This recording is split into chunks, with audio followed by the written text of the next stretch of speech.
The 2026 Grammy Awards served as a final straw for Nicki Minaj. Her subsequent retaliation against Jay-Z has left the industry reeling, marking an unprecedented shift in hip-hop power dynamics. Nicki Minaj has been hinting that Jay-Z is the most evil person in the music industry for a decade now. She is alleging that JGA and the Queen Bee attempted to execute a direct checkmate against her, trying to corner her career while pulling strings in the shadows. But once that leaked footage surfaced, things turned ugly with frightening speed. Let's get into the nitty-gritty of the Grammy night that had everybody bugging out. This was meant to be a night purely for the culture and the music, right? The setup for the 2026 Grammy Awards was flawless. The biggest stars on the planet pulled up to the Crypto Arena in Los Angeles on February 2nd, 2026, ready for history to be made. Trevor Noah returned to the spotlight, hosting what he declared would be his sixth and ultimate time running the show. The atmosphere was perfect, and the excitement was through the roof. And then, out of nowhere, one joke derailed everything and changed the whole history of the night. Fam. John Legend, Billie Eilish, Phineas, Nicki Minaj is not here. She is not here. She is... The camera swept across the crowd, catching raw reactions in real time. Some people let out awkward, nervous laughs, while others looked visibly uncomfortable. But what happened next is what sent the entire internet into a frenzy. She is still at the White House with Donald Trump discussing very important issues. The entire crowd went wild. Chrissy Teigen was caught on camera flashing a thumbs up, clearly celebrating the fact that Nicki Minaj wasn't in the building, with John Legend sitting right beside her. The audience erupted in cheers over her absence. Let that sink in for a moment. From at one of music's most prestigious award shows, the crowd was hyped because one of hip-hop's most decorated female MCs wasn't there.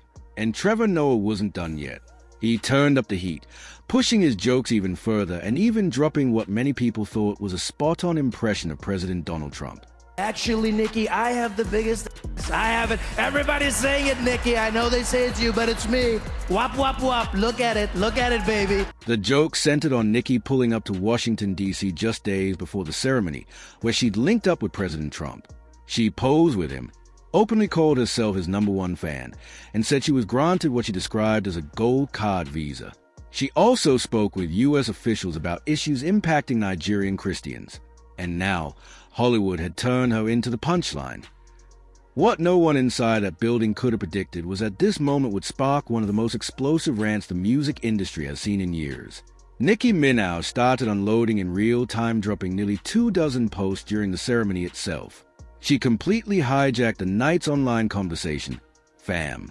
While other artists were on stage accepting awards and performing, all anyone could talk about was what Nicki was posting on X that she called the Grammys a ritual. She wrote that God Almighty would reveal himself to them. She declared that every tongue rising against her in judgment would be condemned and put to shame. But that was just a warm-up. What came next had everybody stunned. Nicki began posting throwback photos images she claimed showed Jay-Z with Aaliyah when she was around 15 or 16 and he was 27. She followed up with pictures of a young Beyoncé alongside Jay-Z from the late 90s. She was drawing attention to the age gaps and making heavy accusations, straight up labeling him a predator on a public platform in front of millions. No filter, no hesitation. Rolling Out said she straight up hijacked the Grammys. But here's the part nobody wanted to really talk about. That night, Nicki Minaj was the most searched artist on Google worldwide, and she even surpassed the Grammys themselves. Every artist who actually won an award got eclipsed in search interest by someone who wasn't even in the building. The queen of rap proved she could control the game from 3,000 miles away. No invite, no seat in the audience. Still, she dominated the entire conversation. That's real power. That's real influence. And that's exactly why certain people in the industry have been eager to silence her. And this Grammy night eruption didn't come out of nowhere. It was a result of years of built-up tension between Nicki Minaj and the music industry establishment, business disputes and personal grievances simmering for nearly a decade, finally boiling over. This wasn't random. This was personal, and Nicki was ready to put everyone on blast. The Grammy audience had cheered because she wasn't there. They laughed at jokes made at her expense. They flashed thumbs up when her name was mentioned negatively. What they didn't realize was that Nicki Minaj was about to drag things into the light things certain powerful people hoped would stay buried forever. She went straight at Chrissy Teigen over that thumbs up moment, making inflammatory claims. She took shots at Lizzo with harsh jabs about weight loss and album sales. She called out Trevor Noah with accusations about his personal life. But none of that compared to her main target, Jay-Z man she claimed owed her hundreds of millions of dollars. The man she accused of wrecking entire industries. The name she kept bringing up nonstop that night and in the days that followed. Nicki posted that fans needed to wake up and understand that powerful people had been doing horrific things to gain and hold on to control. She urged people to never vote Democrat again if they truly knew what was happening behind the scenes. She hinted that it might be time for some story times, saying she'd been trying to warn people for years, only to be bullied into silence.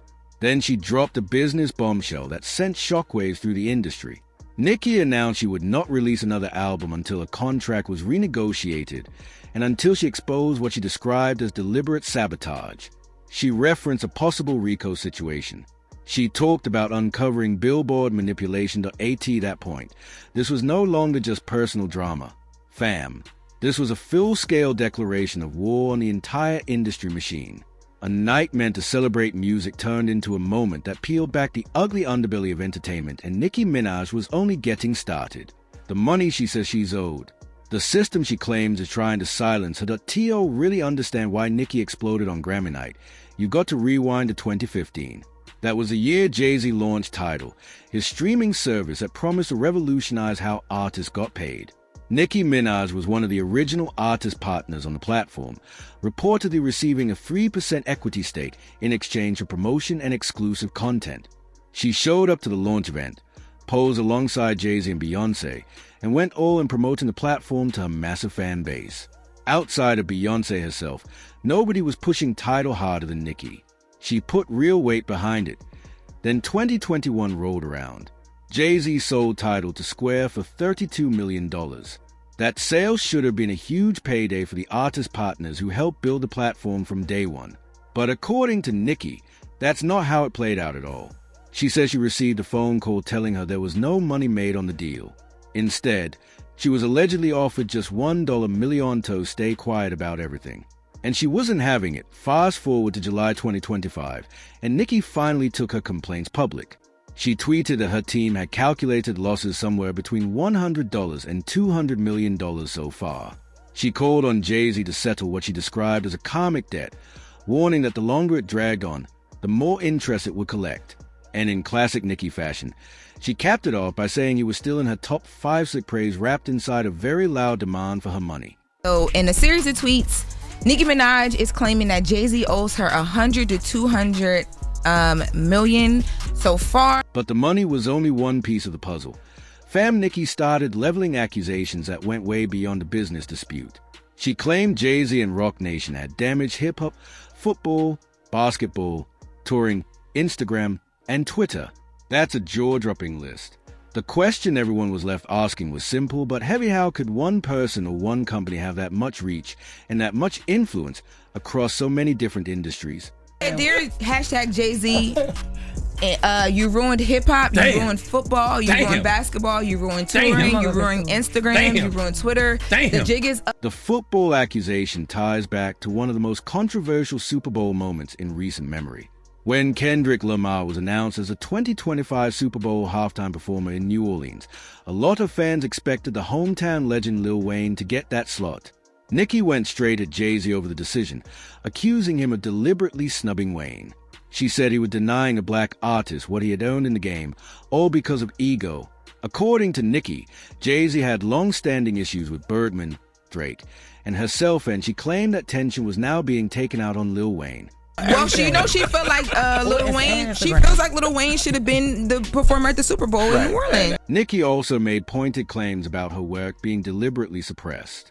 She alleged that a feature on Lil Wayne's Carter 6 album was intentionally buried by people in power. The track, title being from includes bars where Nicki references the NFL firing certain figures and then circling back later a clear jab at the whole Super Bowl controversy. She tweeted that platforms were limiting visibility around her activity, saying fans couldn't even see when she liked posts. She claimed features were being wiped out or undercut and went even further, alleging surveillance tactics like listening devices, cameras, tracking tags, and accounts being monitored. So she said, they don't want you to see it when I'm liking, so that feature was demolished. Listening devices, cameras, car tags, pages you don't follow under the following section of X. She urged her followers to save any flagged or suspended content and started retweeting fan theories about Jay-Z's alleged role in Twitter after it was sold to Jack Dorsey. Nicki hinted that her fans were being silenced, claiming posts supporting her or hashtagging her songs were being buried by algorithms. But here's the question. If Rock Nation controls social media, why can't they block all negative stories about themselves? That's exactly what the Breakfast Club hosts wondered if they could suppress content. Wouldn't they start with themselves? The timing of events seemed suspicious to Nicki and her fans. Jay-Z made a surprise stage appearance with Beyoncé on her Paris tour, the first in 7 years, performing Crazy in Love and another track. Some fans speculated it was a distraction from Nicki's allegations that weekend. Over the weekend, Beyonce took her tour to Paris, and of course, all of the celebrities popped out, but one of the biggest names that people were excited to see, he's at every tour stop, but Jay-Z actually came out on stage with Beyonce in Paris. Now, this is a big deal for several reasons. It has been 7 years since they have performed on stage together. Nicki also went after Desiree Perez, Rock Nation CEO, giving her the nickname Deseret, and accusing her of doing dirty work against black people. She jokingly questioned why Perez wasn't out marching with Mexican immigrants, then corrected herself, noting Perez is actually Cuban. Nicki also pointed out that Perez had been pardoned by President Trump, which made criticizing that administration tricky, dubbed Perez's past as wild. Fam. In 1994, she was convicted of conspiracy to distribute 35 kilos of a controlled substance. She cooperated with the U.S. Attorney's Office as an informant, owning a snitch label, and later served time for parole violation. Trump pardoned her on his last day in office, leading some to speculate Jay-Z may have leveraged political connections to secure it.